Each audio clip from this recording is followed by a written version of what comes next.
distinguished dignitaries and delegates present in this conference, wishing you all a very good afternoon and advanced wishes for International Elders Day, that's tomorrow. I'm Ashwin Kumar Iyer, and I head the customer acquisition and services management for an organization called Serene Retirement Communities. And we build and operate retirement communities all over South India. We are establishing retirement communities in cities such as Coimbatore, Chennai, Pondicherry, Bengaluru, and Hyderabad, and these are the cities as of now.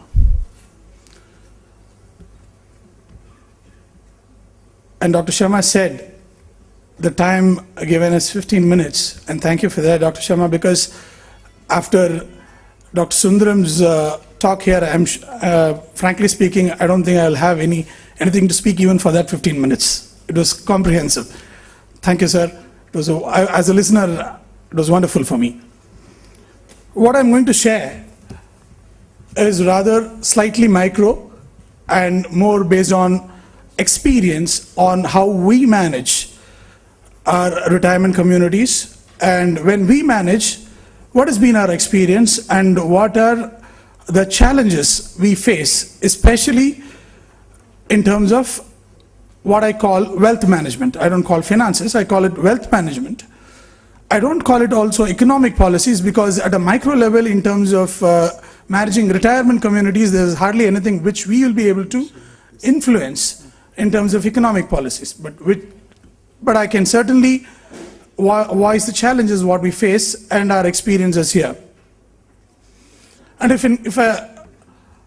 basically in managing a retirement community, we have 4 different aspects which we focus into. First and foremost is a very comfortable housing which is specifically designed for senior living, architectured for senior living and the entire community. That's a physical existence. 2, most importantly, the lifestyle, which starts from your food habits to the extent of how active are the residents. 3, and the most important, is health management, including emergency response systems. And number 4 is a wealth management. When usually we talk about retirement communities, the first 3 are basic, which occurs very easily to everybody as important ones. And the retirement community operators per se do not think about the importance of wealth management of the residents. For me, from my business angle, it becomes very, very important, because unless and until there is a wealth security among my residents all over their lifetime, they're not going to be happy unless and until the wealth security is there. So we have, as per our experience, have established a wealth management team which helps in creating awareness in various aspects of wealth management, starting from health insurance to the extent of establishing a will. There is a separate team which works on this on a day-to-day basis. There are awareness lectures on various financial aspects of their own wealth management. We have our people who take care of their investments, advise on investments, and act as per the instructions of residents. If you ask me what would be the most important aspects of wealth management or financial aspects which we need to take care of the residents, I could list down some 15, 20. But I have just noted down some 3 aspects to be spoken today. First of that has already been spoken, that is health insurance. As Dr. Sundaram rightly said, none of the insurance in India covers anything. The entry age for that is not above 70, though the exit age is now unlimited. in many companies. So that is the most important aspect. Now, coming to another aspect is, do all people who can afford, who know very well about economic and financial aspects of their life, who have a lot of investments, mind you, people who reside in our retirement communities, that's not the first house for them. They buy these houses worth 50 lakhs to a crore, which are a second or third or a fourth house. So they are all people who have managed this country or companies at a very high position in spite of it. And though they are well below 70, none of them have, many of them, if I may say, you can even say that most of them do not have sufficient health coverage. This is an aspect which we need to focus on as a manager of retirement communities and the residents. Awareness becomes very, very important. Awareness is not through conferences or not through meetings or camps. It is more on day-to-day interaction, day-to-day counseling. So for the first few years, we did not know the importance of this until there came to a stage where we saw people being admitted in the hospital without sufficient coverage. They paid more than what they could have done if they had sufficient health coverage. They were waiting for finances to be transferred from their sons and daughters, either in different cities or abroad, or they were waiting for either of their fixed deposits or investments could be liquidated. So these were all the issues they were facing. These could have been very easily avoided if they had sufficient. I'm emphasizing the word sufficient because health insurance is not synonymous with sufficient health insurance.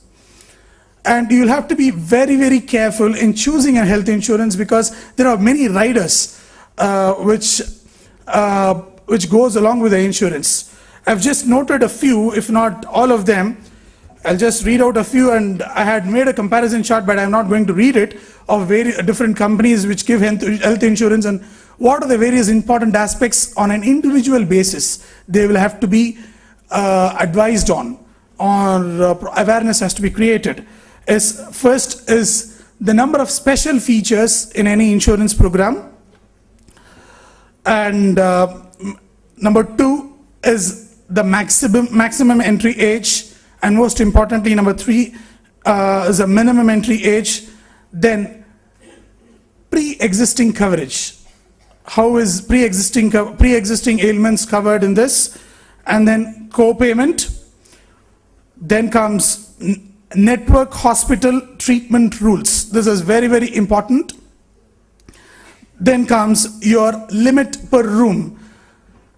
These are all the things which you need to be advised on before taking a health insurance. Most mistakes happen in this place, and they have to be very clearly advised. What we do is we represent our resident, not any insurance organization. Organizations come to us, but we represent our residents. We become their advisor, and we tell them, see, for your case, this would be excellent for you. And then comes contract limit. What is your contract limit? Age has to be taken care, and we need to take care of the existing health situation before determining the contract limit. Then comes sublimits. Very, very tricky issue. Most health insurance advisors bypass this sublimits because which is going to hurt the most when insurance is being chosen. And then comes required medical tests, but now these are all mostly standardized. And last but not the least, and one of the most important things, is the premium. We always advise the residents that a low premium doesn't mean a good insurance. Please be advised, even a high premium, you'll have to see how easy is a claim and how good is your agent. So these are all very, very micro aspects, but we do it on a day-to-day basis in the aspect of health insurance and tie-ups. As a retirement community operator, we have memorandums of understanding with various hospitals, And many of these hospitals do have insurance schemes, and when they don't have insurance schemes, at least popular insurance schemes tie-up, we insist before signing up with the memorandums with various hospitals for the existence of the insurance scheme. So that becomes a very important aspect of choosing an insurance. Now at a policy level, there are two things that could be done. As number one, if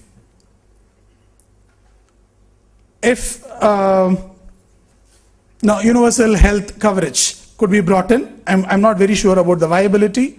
It has to be discussed at a very high level, but a lobby or suggestions from experts could be very useful. And number two, at a micro level, can the government make it mandatory for certain aspects of health insurance to be covered, at least the government insurance companies to be mandatorily present in every hospital?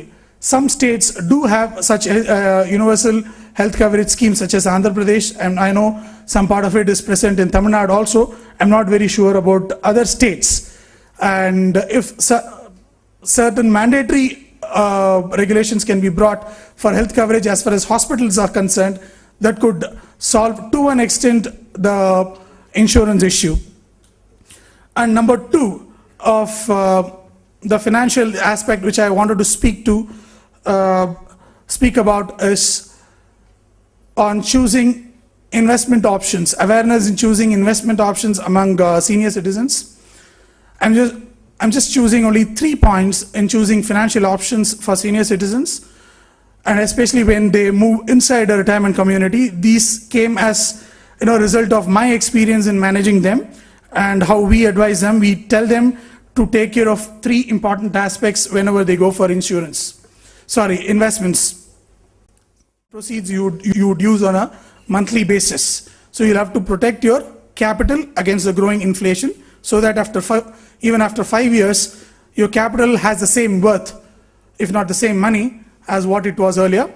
Number two, and the most important part as far as senior citizens, especially when the sons and daughters are not inside the country or inside the state, is the liquidity of the investments. Keep it as liquid as possible. And number 3 is again regular flow of income. See to that the investments are not just safe but give you regular flow. There are many investment advisors today, so choose an investment advisor wisely who caters to these 3 points. I'll just touch upon another but most important aspect of financial flows as far as senior citizens are concerned before concluding it. The awareness about something what we call as a reverse mortgage. The reverse mortgage scheme has been introduced by insurance and bank companies. It's a twinning product which works as a partnership between one bank and one insurance company. It's been introduced as a specialty product for senior citizens, but I'm not very sure how many people use it because of certain limitations, because it has a risk where after the lifetime of either both the spouses, how to retain that particular asset. I made a personal calculation and it requires 24% IRR of all the proceeds which comes as annuity to go inside as investments to require the house back. But still, there are various other options. I'll give you a couple of examples and finish it off. There are many, we get inquiries every month, at least 600 to 1,000 inquiries, new people who talk to us to discuss on housing and various other retirement options, mostly housing.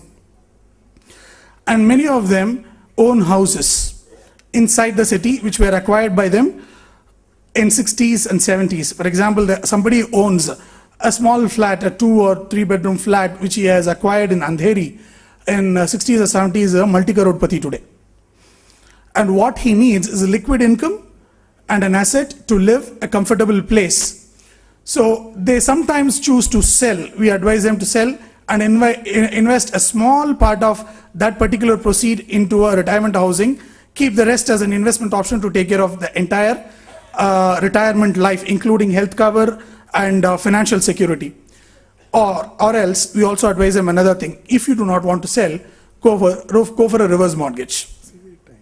So that you have two assets to hold at the end of your life.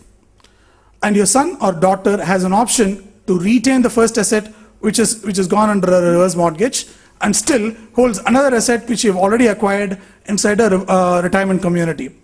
So these are all very important, small aspects of financial planning, which we advise based on our experience in retirement communities. We still are evolving. We are yet to discover more, know more, learn more, which we plan to do it in future. And I conclude my small part with this. Thank you very much. Thank you so much. We have learned about the wealth management and the intricacies of it. We should try to read what is there in between the lines. I do not know how many people in this audience have traveled by Air India. Air India, have you read the ticket? In small letters it is written, you can be offloaded before start of your journey or in between your journey at any time without any warning, and for which no compensation will be given to you. So that's what the gentleman means, that whenever we enter into any kind of contract, let's try to read everything very well.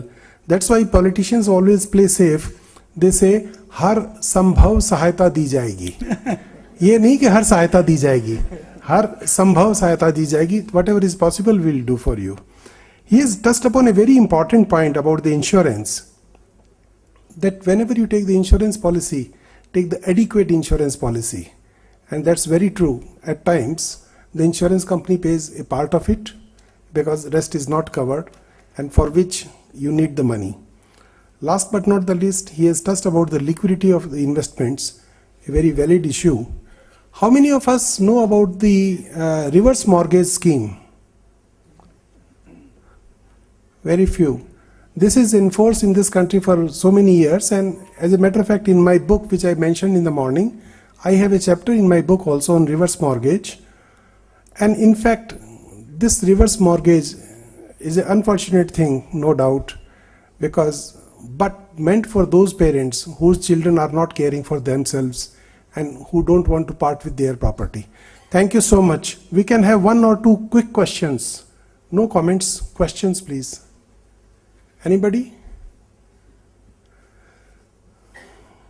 Well, Ashwini, your message was loud and clear. Thank you so much.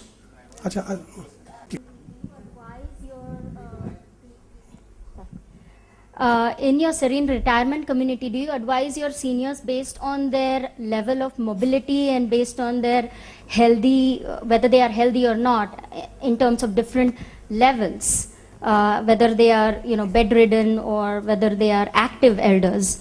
Do you advise on the retirement schemes depending upon that, and do you have those different levels of care in your community? Fine. Dr. Sharma, that will take me 5 minutes to answer. Is that okay?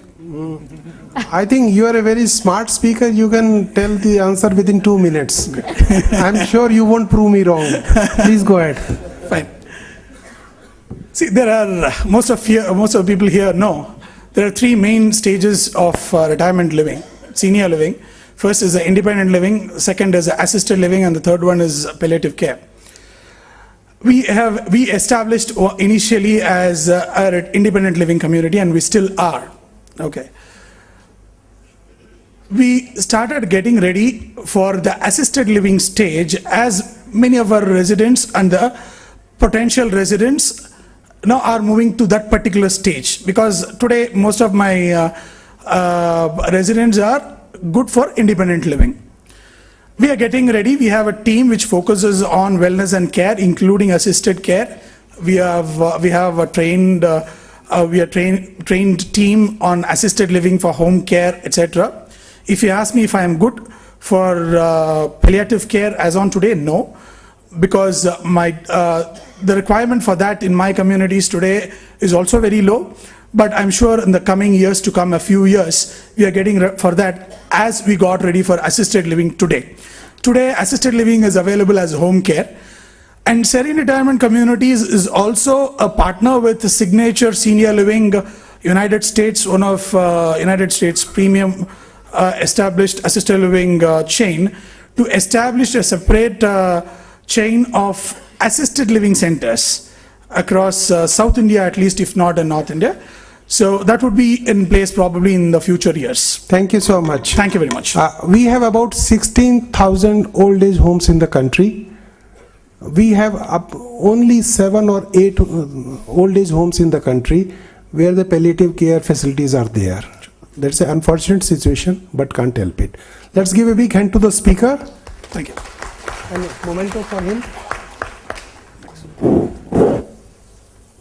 We'd like to thank Mr. Kumar. Let's give him a round of applause once again. And could we have a token of appreciation for him from our side, please?